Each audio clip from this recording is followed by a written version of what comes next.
Welcome to the Mom's Choice Awards Academy, the educational arm of the Mom's Choice Awards. This session is part 3 in our 5 for 5 series about blogging.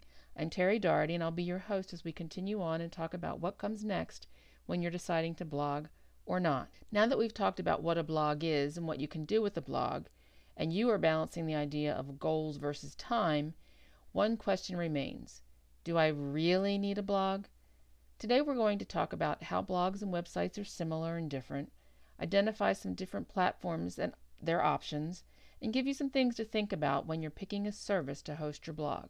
So, to answer that question, let's start with the similarities and differences of a blog. Having a website was once considered enough of an online presence to increase awareness of your brand. Websites were a product extension, not a portal. It let customers find you, and you could market to potential customers because they would have information whenever they needed it 24/7.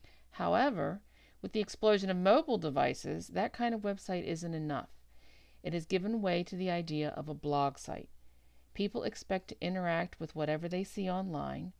They want to see that someone is home and doing something, and that means regularly updated content and or connections with other social media platforms. To illustrate what I'm talking about, I've plugged in the homepage of one of our honorees, Little Pickle Press.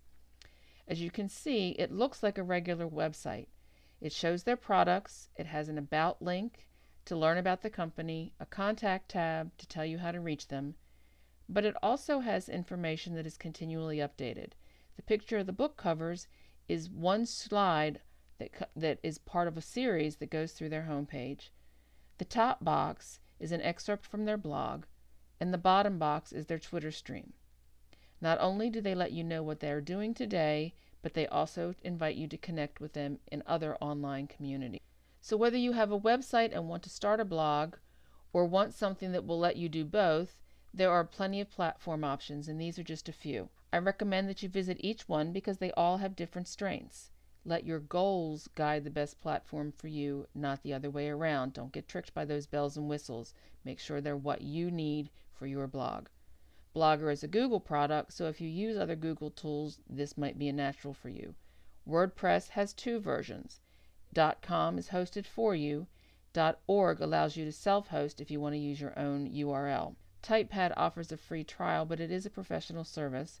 I really can't speak to it personally, but I have friends who use it and absolutely love it. So what's next? This slide is a little busier than I like, but I'm not sure how else to get the data across. These are the 3 key things to look at before you finalize your decision about a host or platform. Some platforms integrate very easily with existing websites, some don't. Some platforms host your blog, meaning the content is on their servers. Some prefer that you have your own URL. Providers that host blogs usually provide their services for free. It really comes down to what is important to you. If you want or like lots of bells and whistles and tend to fiddle with things a lot, then you might want to self-host your blog. You'll have more options. If you just want something free that lets you pick a design and get started, then you may want a hosting service like Blogger or Tumblr or WordPress.com. That's all we have time for today. Our 3 minutes moves pretty quickly. I appreciate your attention during our session on getting started with blogs. I explained the distinctions between a blog and a website. I talked about how websites have evolved and identified platforms that you can use to create a blog or blog site.